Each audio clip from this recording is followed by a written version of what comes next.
For more than 3 decades, illegal logging, charcoal burning, and human encroachment turned this 4,871-hectare sanctuary into a shadow of its former self, a ghost forest. But in 2024, something extraordinary began, the most ambitious forest restoration project in Kenyan history. Tonight on Earthwise, witness the destruction that broke a community's heart and the restoration that's healing both land and souls. A few months ago, when the world was celebrating World Forest Day, we got a call from the Ministry of Environment inviting us to come to the Kenya celebration here in Chepalungu Forest. But at that point, Earthwise was heading to another shoot in a different forest. So we were not keen on coming to Chepalungu. And then we eventually came to the Mau Forest Complex a few weeks later, the episode we did about restoration of the western block of the Mau. And we met the chief forester, the chief conservator of forests of Bomet County. And again, he told us, you need to go to Chepalungu and look at it because it was 100% destruction. So that piqued our interest because we were wondering, what does 100% destruction of a forest look like? I mean, you've seen partial destructions, you've seen 10% of the forest destroyed, 20%, 30%, but 100%, that wasn't making sense to us. So Earthwise did what Earthwise does best, pack up and go to the ground. So here we are in Chepalungu Forest, or what used to be Chepalungu Forest, and oh my God, as far as my eyes can see, there's barely a tree standing. Just a few decades ago, this was a very thick forest. Very thick, that's how the locals describe it, very thick. But now there's barely any tree left standing. I guess that's what 100% forest destruction looks like. When you can see the entire land from beginning to end, 300 acres of forest land destroyed within 2 years. So Earthwise this week is in Chepalungu, Bomet County, and we tell you about how this destruction happened and what is being done to fix the situation.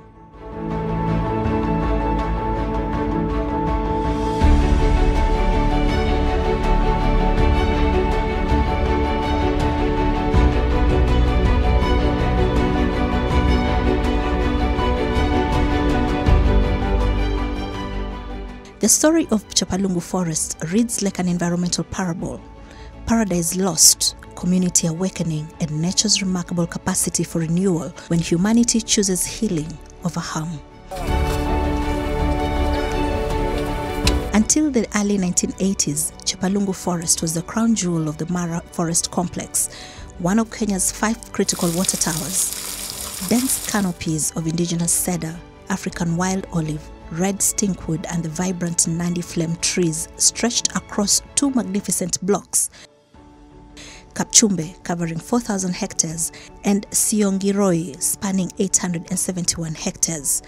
The forest wasn't merely a collection of trees, it was a complete ecosystem supporting elephants, antelopes, monkeys, and countless bird species.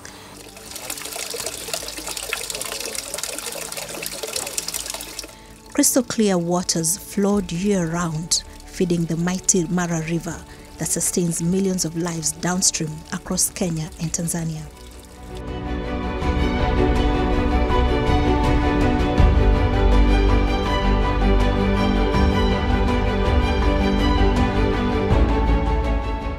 Mimi ni mkaaji hapa hii msitu ya Chepalungu Forest. Tangu kuzaliwa kwangu, hii msitu ilikuwa thick. Ilikuwa mzuri sana. Mpaka 2007 sasa klasi zikaanza. Sasa hiyo mazingira sasa yakaanza kuharibu. Watu wakaingia msitu kuekata miti mpaka amaliza kabisa. Lakini juzi serikali ikaanza kuanza kurestore, wakatafuta partners. Sasa tunaona saa hii karibu yamekuwa. Sasa nakuja haraka sana. Hata tunabarikiwa kwa sababu juzi kiangazi ilikuwa imeanza kukua sana. Lakini saa hii tunapata maji na vile hata environment imekuwa green zone. Nimezaliwa hapa kitu kama 64 years ago. So mimi ni yule mwenye alikuwa ameona hii misitu tangu utotoni mpaka wa leo. And the reason why tuliamua kuregister CFA yetu ni kwamba wakati tulikuwa tumenyoa mwaka wa 2008 tukapatwa na madhara mingi, so tuliamua kuregister CFA ili tufanye kazi na KFS, ndio tuone ya kwamba tumejaribu kurudisha msitu kwa ile hali ya beleni.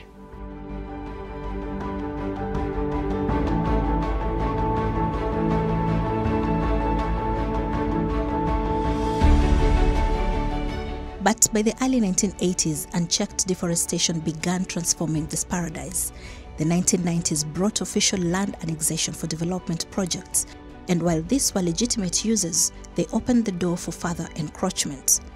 The death blow came during Kenya's 2007-2008 post-election violence. As political unrest swept the country, an army of timber merchants and charcoal makers descended on Chepalungu with devastating efficiency. Wakati wa 2007-2008 kulikuwa na hiyo post-election violence. Sisi kama jamii ya Kipsigis, kura yetu tulikuwa tumepatia mtu mmoja. Alafu baadaye ikasemekana kuna mwingine mwenye akapitia mahali, na yule mtu mwenye tulikuwa tumepatia kura hakutangazwa mshindi. So hapo ndio wakati tuliamua sasa, because hatuwezi pata mahali Kibaki anakaa na hii misitu ni yake, ndio tukavamia. The locals say that when Chepalungu Forest was at the height of its glory, it was very thick and you could barely move through. But now, since the forest was distracted and since the forest was destroyed, the ground that was left behind was left bare and barren. And now, so what grows in the place of the trees that used to exist, the indigenous trees, are bushes like this. This look like an acacia species, and they usually grow in arid and semi-arid areas, which means that this place had been transformed from a green paradise into a more or less desert kind of condition, and that's why these bushes now occupy the forest. And so as the community begins the restoration process, one of the things they're doing is to remove these bushes, these thorny trees or thorny bushes on the ground, thorny shrubs on the ground, and then replacing them with the original indigenous trees that stood in those spots.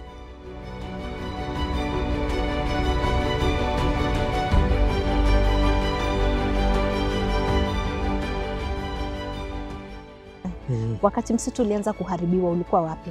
Mimi nilikuwa nyumbani wakati ya hiyo clashes. Iko mafuriko akaanza, unajua hiyo wakaanza kufuratana. Ndio wakaanza sasa msitu akaanza kuharibu. Wewe kuhusika kabisa? Sikuhusika. Ukuingia kwa msitu? Sikuingia. Ndio kwa sababu hata walichukua nilikuwa mtaribu kulinda kabisa. Tulikuwa tunapambana na hawa kufokosa kufanya nini. Nimeambiwa kwa waliingia kwa msitu kwa sababu za kisiasa.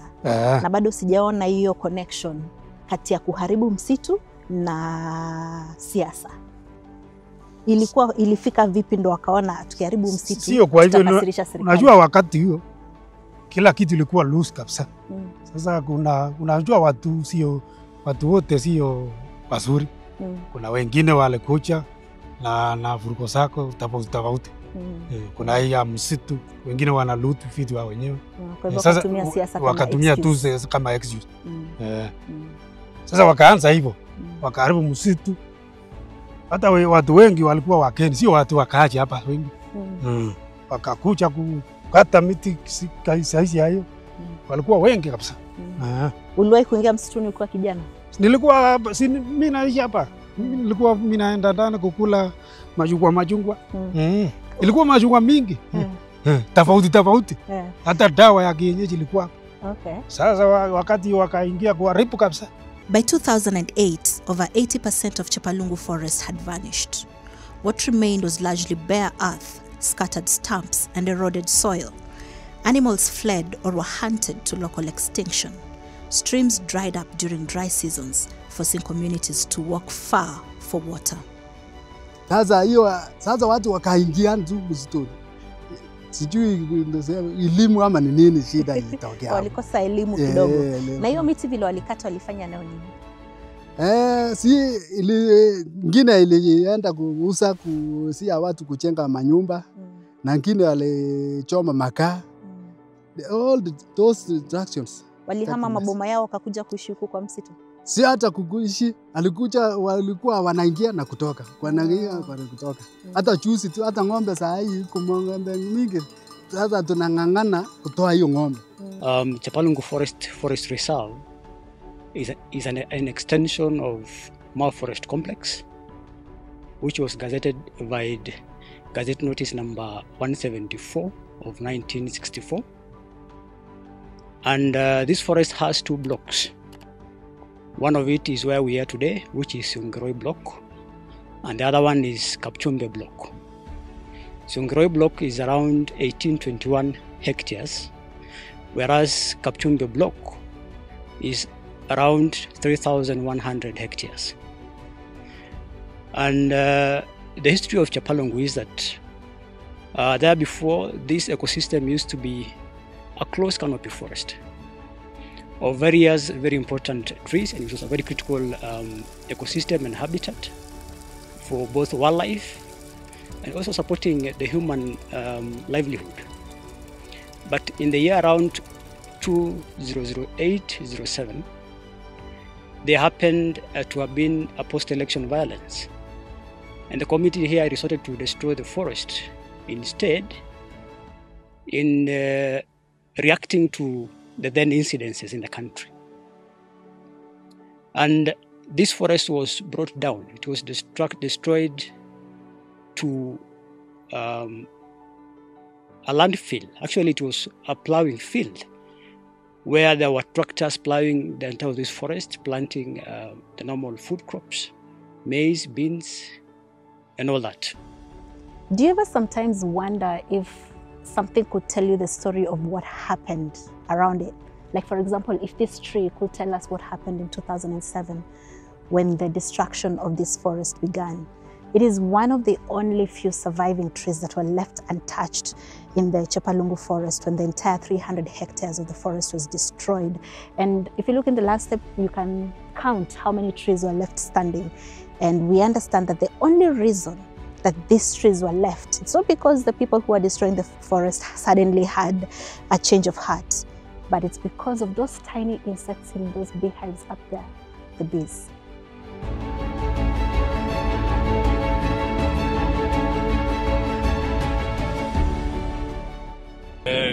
Kama jamii ya Kipsigis wenye wamepakana na huu msitu, kuna cultures yenye huwa tunatumia sana. Unaona miti kama huu yenye inasimama, any tree standing, lazima msinga iko juu yake. Na hakuna mtu mwenye anaweza enda kutoa hiyo msinga, because kuna culture, ukitoa mtu ya msinga ya mtu mwingine, huwezi last for 2 days, utakuwa umeenda. Kuenda means utakuwa umekufa. So kama tungejua, kumbe tungeweka mzinga, kila miti yenye ilikuwa nasimama wakati huo ikuwe na mzinga. Kwa bado tuko na misitu. Walking through what was left of Chepalungu Forest is quite an experience. It's both disturbing and I can't quite find the right words, but it's quite an experience because it kind of feels like you're walking back through time, walking on ground that people so many decades before you walked on, and trying to imagine what it must have looked like before then. And this spot kind of gives a glimpse of what it must have looked like back then before the destruction started in 2007, because this part of the forest is only 10 acres and it's the only one that was left untouched during the destruction. Kuna mali pale naona bado kuna miti na ni miti kubwa. Ni miti ambayo haikukatwa wakati msitu ulikuwa unaharibiwa, ama ni miti ilipandwa ikamea tena? Ni miti yake kukatwa kwa sababu assistant chief ya hiyo area alisuia hiyo kabisa. Ndio hiyo ilibaki. Na mpaka leo imebaki. Leo imebaki tu hivyo. Unajua ni walizoea karibu eka 10. The turning point came gradually, born from the harsh reality of environmental consequences. As climate patterns became increasingly unpredictable and agricultural productivity declined, the Chepalungu community began connecting their struggles to the forest destruction. Mambo ya madawa silikuwa. Hata wasee wa wakati huo hawakuwa na shida na maneno mingi ya sio kama ya leo. Najua wakati huu tukijaribu kuuliza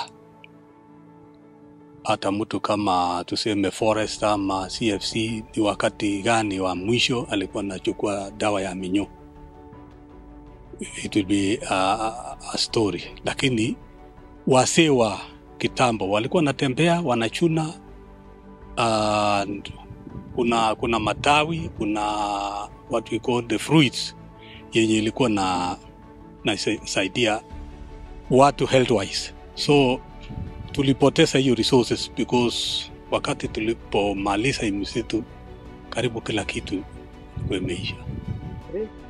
Hii inakaa machungwa, hii machungwa. Sio machungwa, hii ni dawa. Unaona hii ni dawa hii. Dawa ya nini? Mama ndio anajua. Mama ndo wanajua. The community's awakening coincided with a growing conservation movement. In 2008, local residents formed the Chepalungu Apex Community Forest Association, though meaningful restoration wouldn't begin for several more years.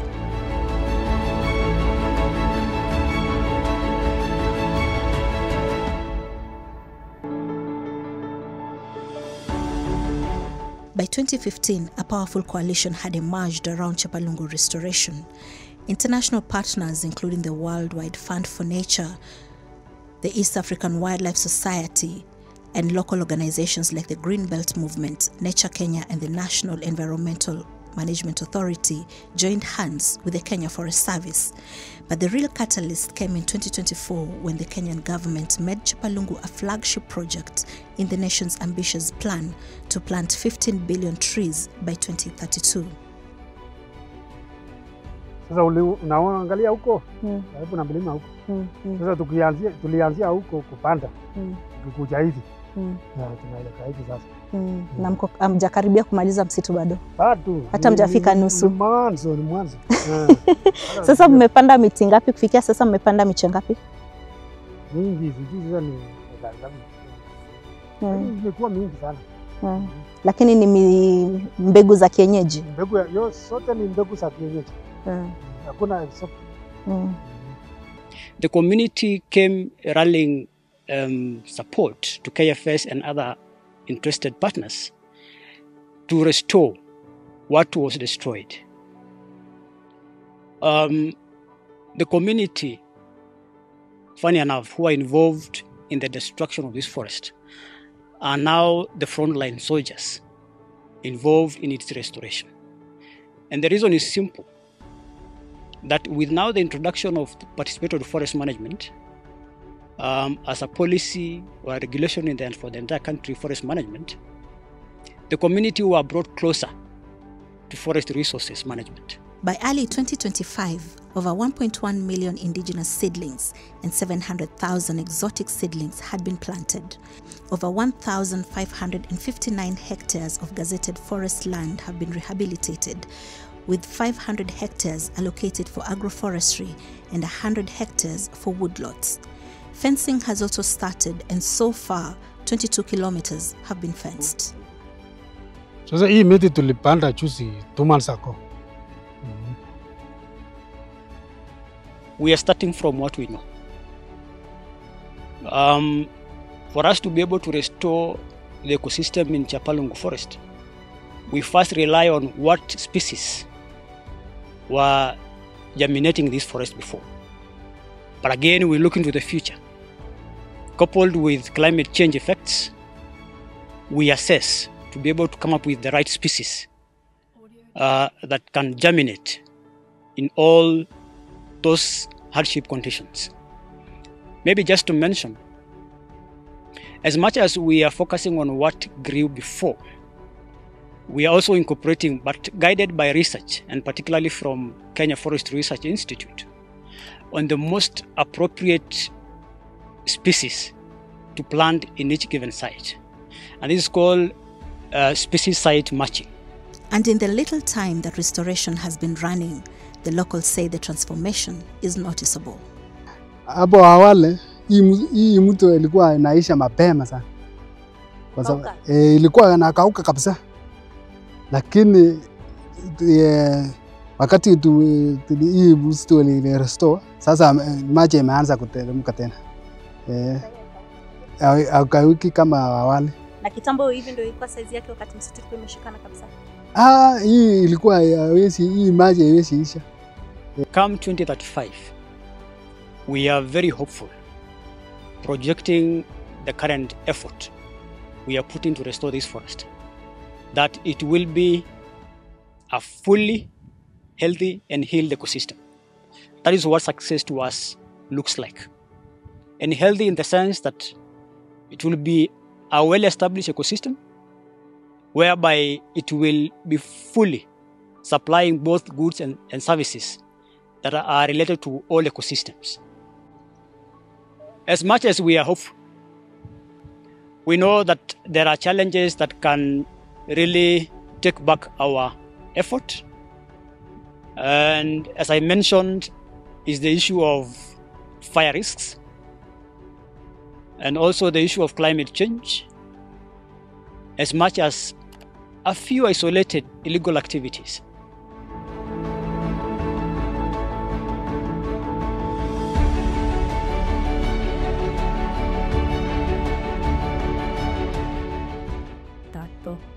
If there's one thing I've learned in the time that the Earthwise crew has spent here in the Chepalungu Forest, is that there's no environmental disaster that cannot be fixed.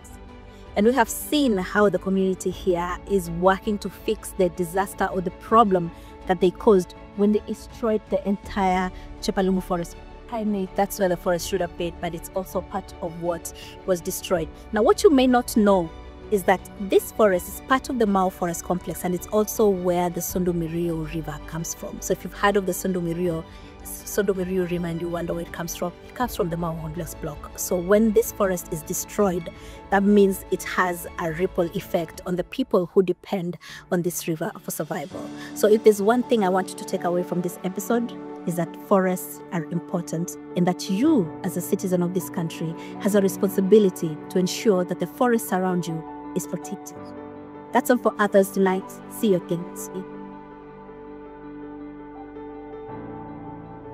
Would you like to interact with us? Earthwise would love to hear from you.